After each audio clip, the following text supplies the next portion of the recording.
You have House File 1328, and I believe you do have an amendment. Would you like to move your bill?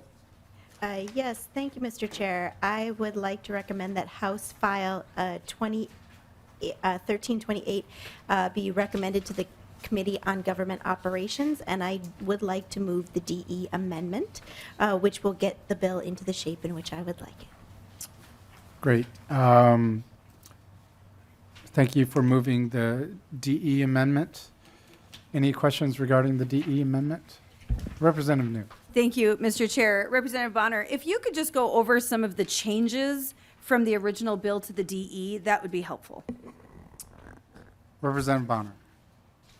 Yes, so we've heard this in various forms before, but in essence, this streamlines the process a little bit from previous iterations of this bill. It does allow for pre-registration of individuals between 16 and 18. It adds a process by which citizenship is in fact confirmed when individuals apply for a driver's license. It sends minimum information into the Secretary of State to determine eligibility and certify that on the back end.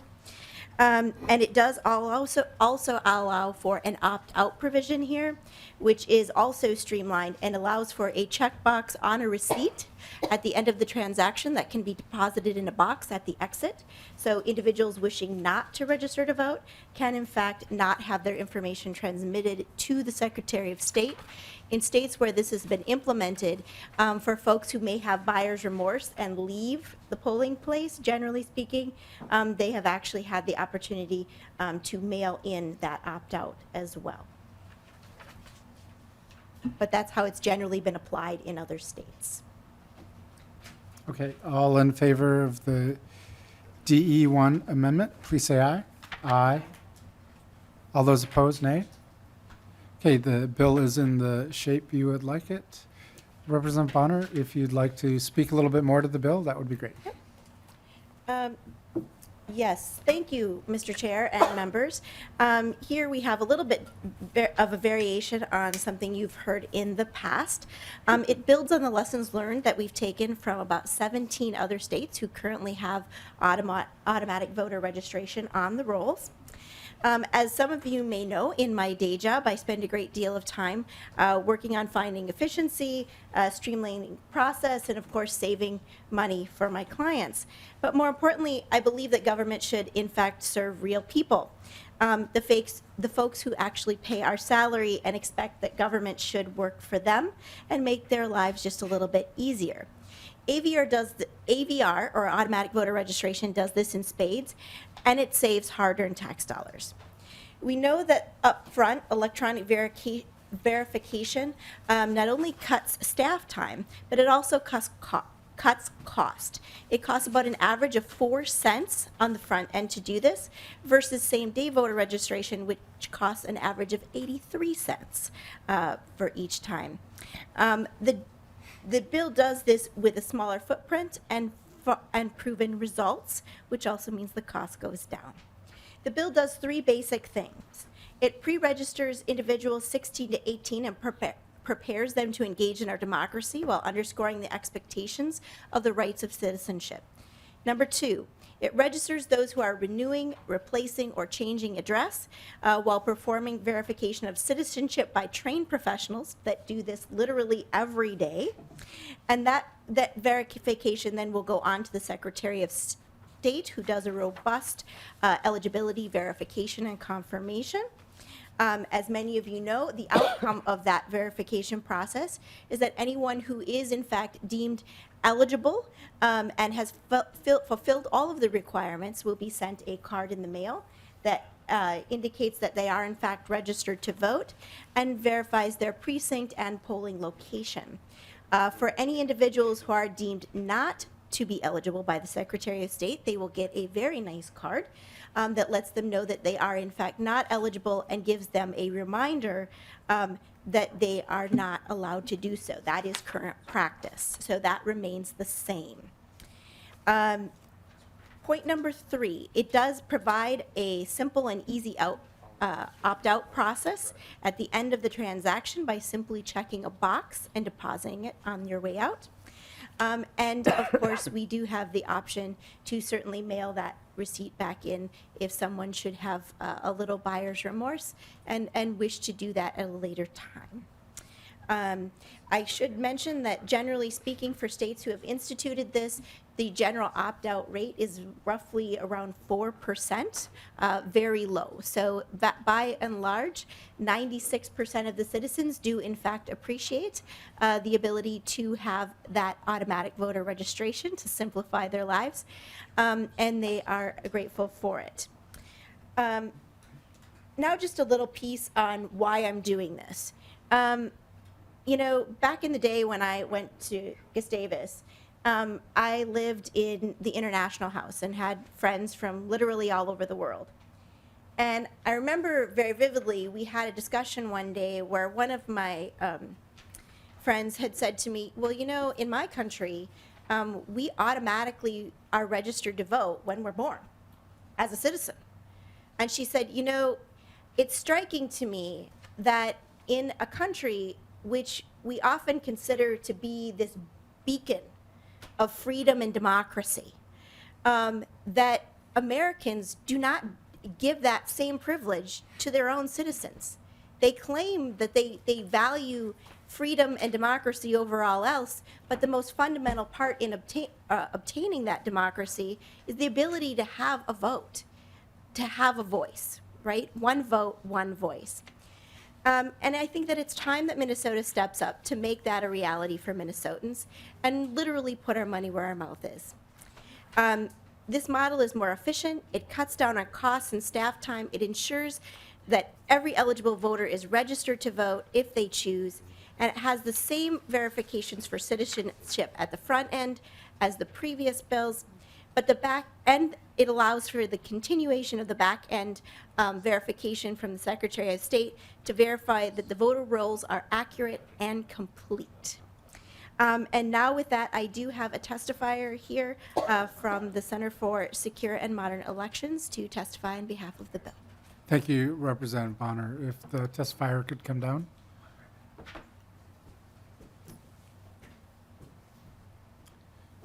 Welcome.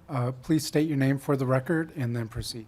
Thank you. Good morning. My name is Sam Oliker-Friedland. I'm Chief Counsel for the Center for Secure and Modern Elections.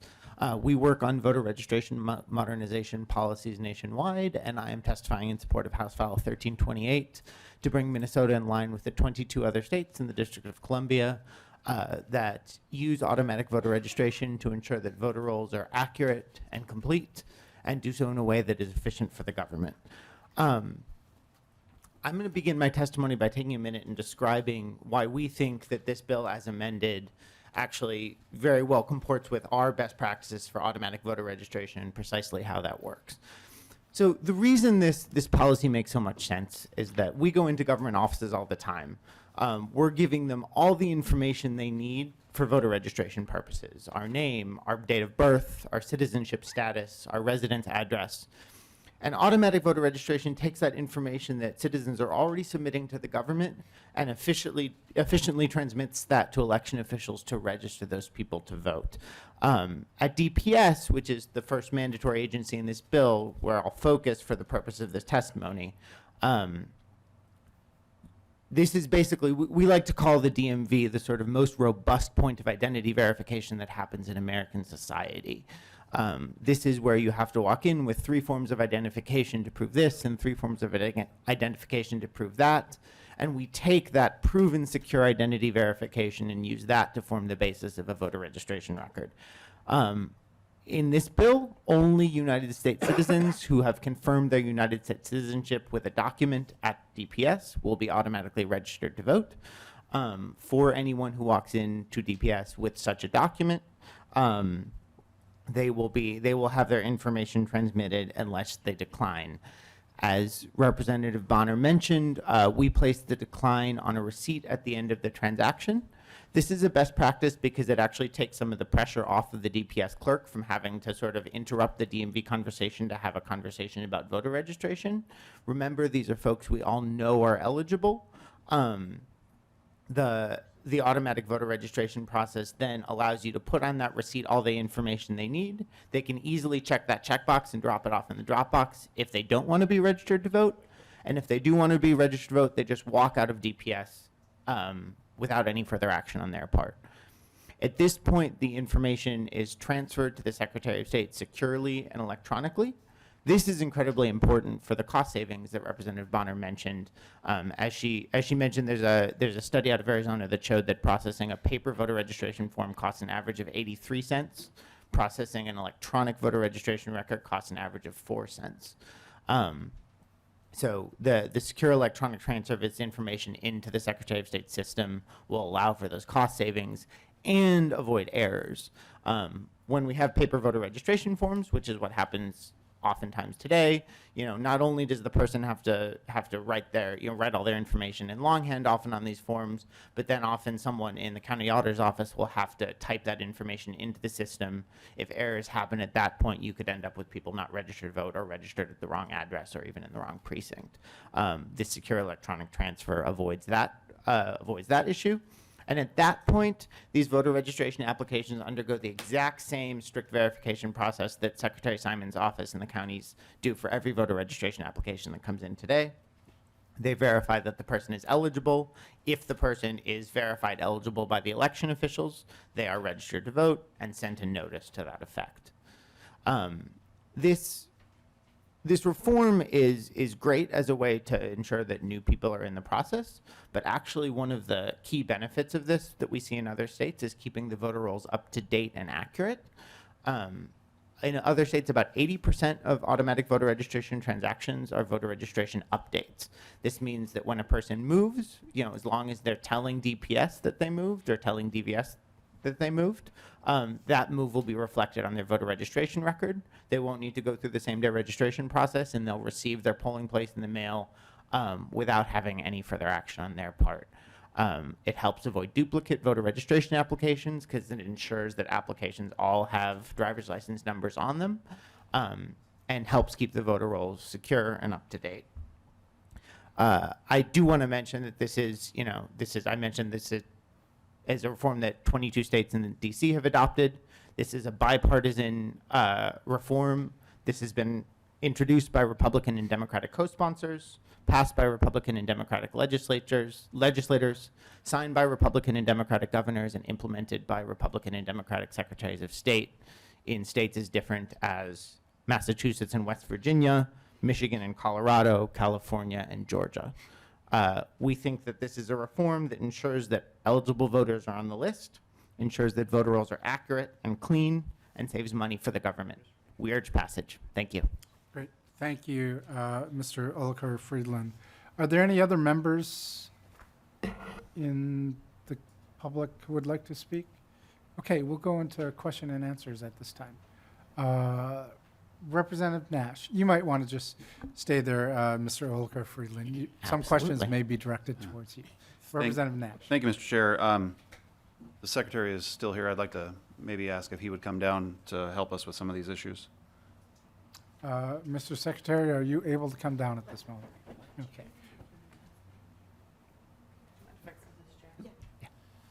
And Mr. Secretary, welcome back to the committee. Thank you, Mr. Secretary, for coming back down. And I'll be brief because I know Representative New has some questions, but I think some of my concerns are around the transfer of data from, really, it could be anywhere from what I'm reading. It could be at locations not necessarily at a motor vehicle. You have on lines 5.20, Representative Bonner, a state agency of state, tribal, or local government. My concern is the transfer of that data may not be secure, and you're predicating them enrolling people upon them having proper security measures. And I think we both know, Representative Bonner, that that's not something that comes cheaply, and that many of the people who you are going to enable to do that are going to have to expend some cash to do that they may not have. So, Mr. Secretary, is your office currently prepared to handle this from I guess, agents that might be doing this on your behalf? And do you feel that your department is also sufficiently able to handle the security needs of this bill? Secretary Simon. Mr. Chair and Representative Nash, the short answer is yes.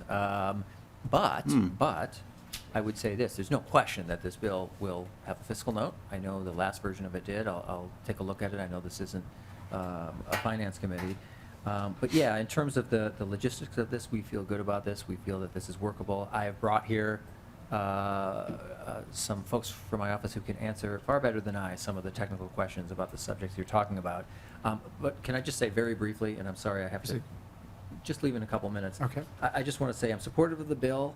The one thing that you heard me say last year, I think, when this bill was heard was, we get caught up in terms like automatic voter registration, which sounds like a sweeping, huge upheaval. If I heard that term, I would think so.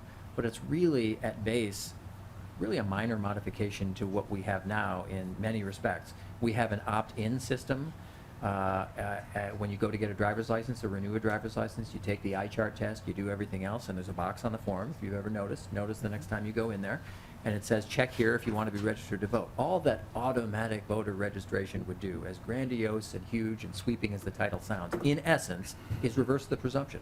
So in that situation, you go in, you take the eye chart test, you do everything you need to do, same document, same box, and now instead of saying check here if you want to be registered, it in essence says check here if you don't want to be registered.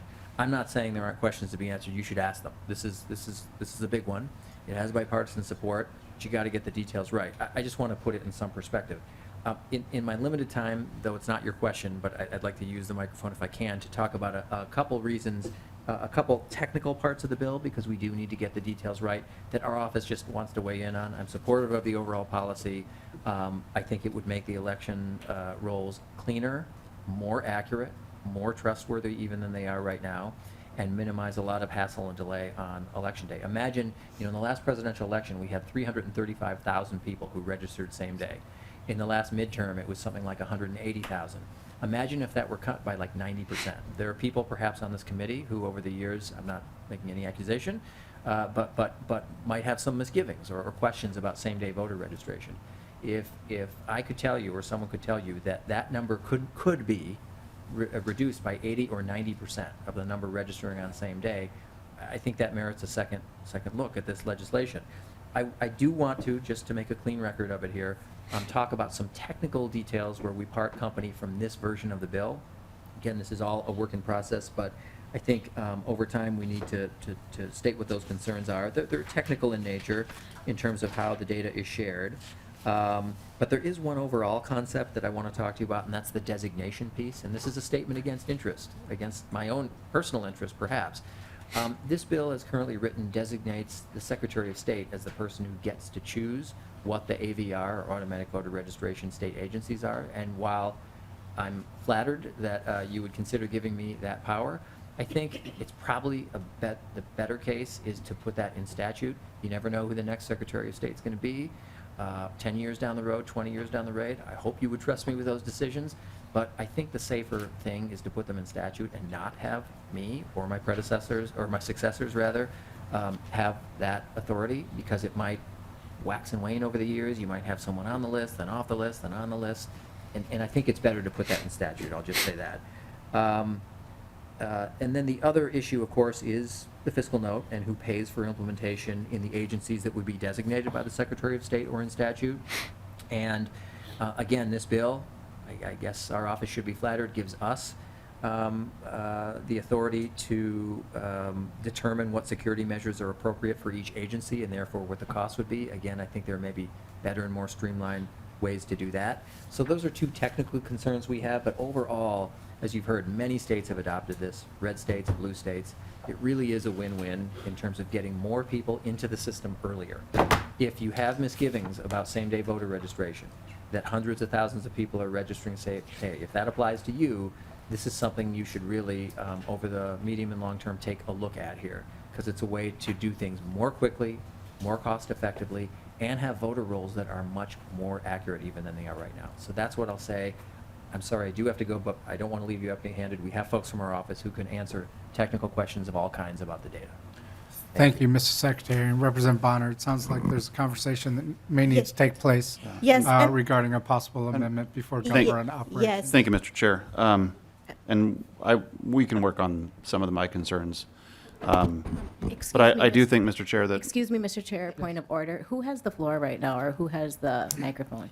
I believe the question was from Representative Nash. Okay. Initially, I interjected to Representative Bonner that I believe she has the obligation or duty to consult with Secretary of State, and I allowed Mr. Nash to jump back into his question without recognizing him directly, but I would have recognized him directly. So Okay, thank Representative you. Nash. Thank you, Mr. Chair. Well, Representative Bonner, I think we should talk about this more. I know we're coming up against the time. I think that the cost that's going to have to go into enabling some of the governmental units that you want to perform this from a security perspective is going to be pretty expensive, and I think that's concerning. But I want Representative New to be able to ask some of her questions, but I also will ask for a roll call on this, Mr. Chair, and then I will give my time up. A roll call has been requested. Representative Bonner, and then we'll move to you, Representative New. Yes, very briefly, my testifier would like to say something, and then I have actually something to add as well. And Representative Nash, I think that's a very good question, and just want to provide some context for how other states have dealt with this issue that might be helpful. One of the reasons that we generally advocate for a relatively flexible determination of what other agencies can participate is actually for exactly the reason you've identified. In Rhode Island, for example, and Washington State, which have expanded their automatic voter registration systems to their Medicaid agencies, it turns out that when you're building all of those security measures and building that database transfer, you can build that from scratch out of nowhere, and you are absolutely correct, that costs a lot of money. If they are already going through some sort of a redo of their application process technologically, and let's say maybe they do that at some point in the future, they found that it was actually free with the contractors they worked with to say also, when you work on the data transfer from our application system to all these federal agencies and these other state agencies, add in the Secretary of State to that list. And they were able to actually see huge cost savings working with those other agencies by sort of taking the time when they were already doing a build through their application system. So that may be helpful in Thank you, terms of considering that. Oliker-Friedland, and did you want to respond, Yeah, just Representative very Nash, briefly. just briefly? Yeah, thank you, And then Mr. we'll move Chair. on to Representative Well, we're not New. currently building that. We don't currently have that underway. It would require a great number of APIs to be written, and that scares the bejeebers out of me. So thank you. Representative New. Thank you, Mr. Chair. I'll be quick. I am a little confused as to why there's two separate issues being combined into this bill, and I think it adds to the confusion. So, for example, and I know we don't have really much time for questions at all, but on 2.5 and on, it is the certification process that an application must contain to certify voter eligibility. Now, with the automatic voter registration, these things, it seems, would be moot because they would not have to go through this application process. So I'm not sure why this is still here. But the change is concerning, adding 16-year-olds here, particularly when you look at lines 2.16 to 2.818, the penalties. And I don't know the answer to this, and I'm hoping you will, Representative Bonner. Is a 16-year-old allowed by law to enter into such an agreement, a certification, a contract stating these things and certifying these things with punishable up to 5 years in prison or up to $10,000 fine? Is a 16-year-old even able to do that? Representative Bonner. No, they are not currently. Okay, so Representative New. major red flag with this bill all over the place, but that's just one. Also, there've been multiple references. One moment here, I think. Just to Representative clarify, I Halverson think may that have the phone a friend from the audience was not a no, but a need clarification on the answer. Is that what we I understand. Okay, so the answer is that we need clarification on that. And I've carried this bill in the past, and that question has not been brought up, but they're not put into the system until they turn 18. Representative New. They certainly will be certifying that they are eligible to be pre-registered to vote. The next thing is a box was referenced multiple times. If I may. A box was referenced multiple times for those leaving DPS theoretically with this receipt. There's no reference to a box in the bill. So I'm wondering where that comes from, how that would be implemented, how that's paid for, because certainly there will be a cost for that.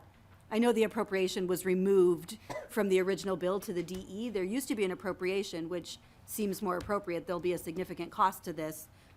So what's with the box? So, Representative Pond. just to be clear, Representative New, we already provide a receipt for the transaction. We would just merely be adding a box on the bottom of the receipt.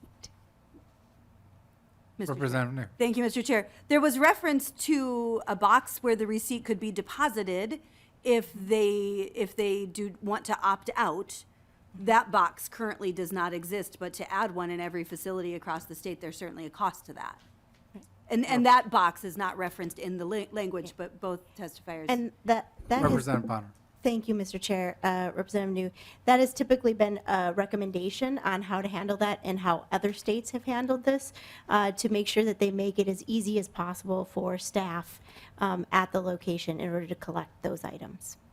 Representative New. Thank you, Mr. Chair. So that probably needs clarification, and certainly there's a cost to that. That would need an appropriation to be able to cover that cost.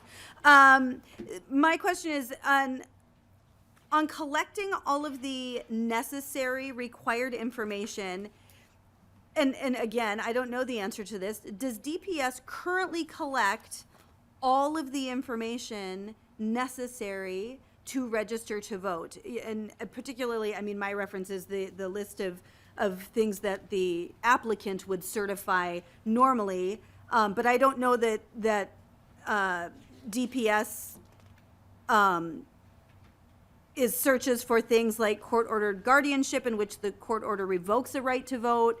I don't know that they evaluate legally incompetent to vote or felonies. Does DPS go through all of those things?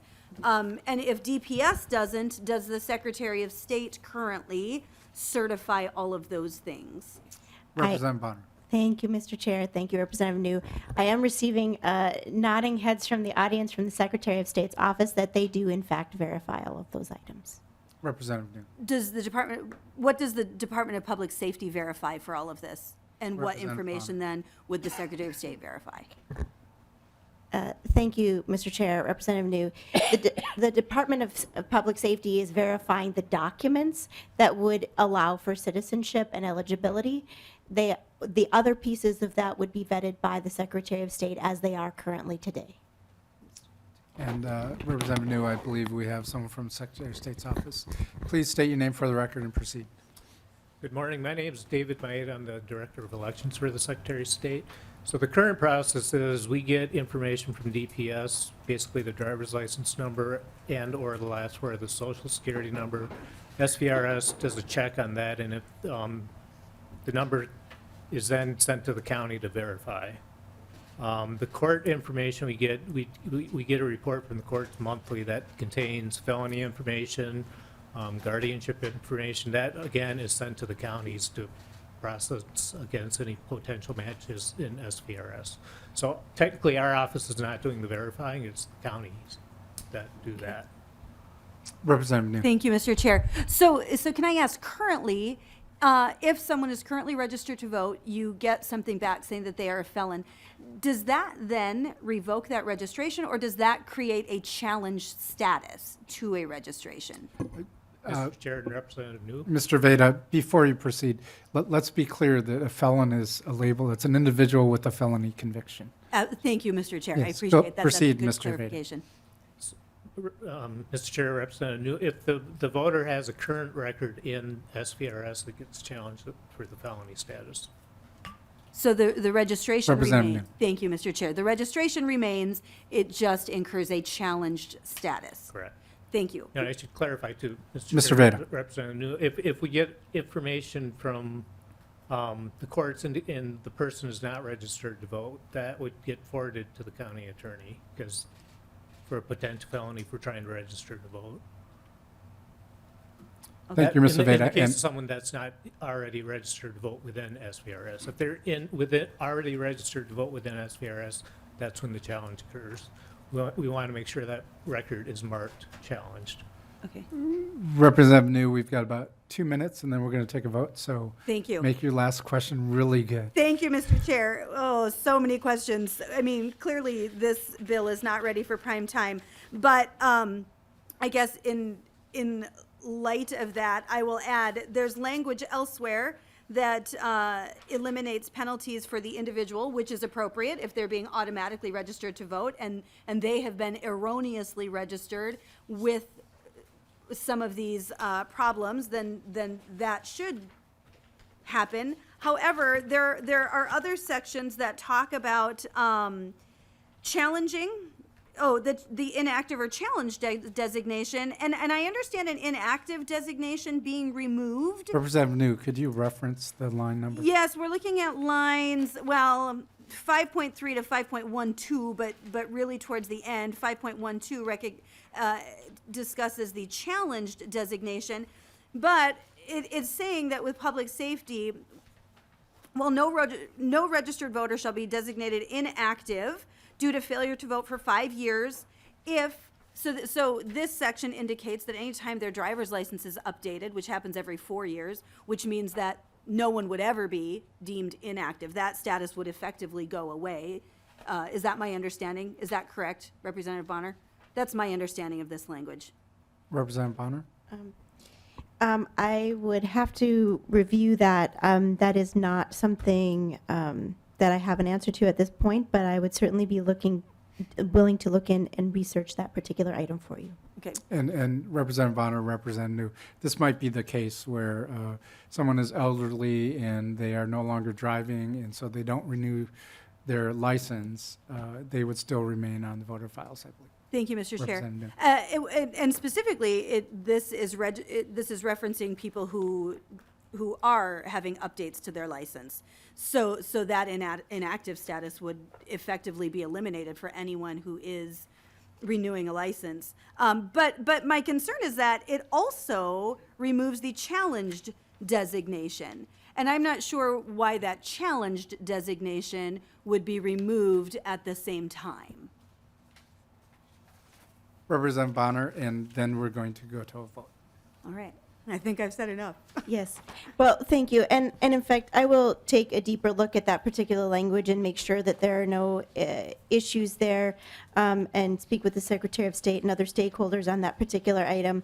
I would also like to mention that I do know going in that the automatic registration at other agencies, that 5.19, I have conferred with the Secretary of State, and I know he does have some reservations about that section as that were brought up today.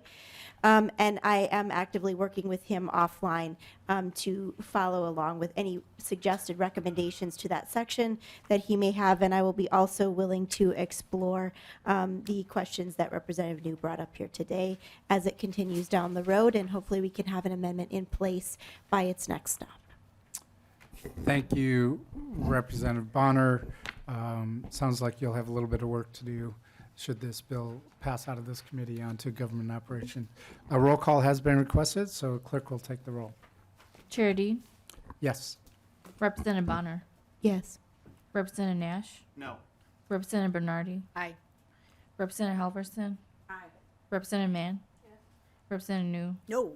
Representative O'Driscoll. No. Being 5 ayes and 3 nays, the bill is on its way to government operations. Thank you, Representative Bonner.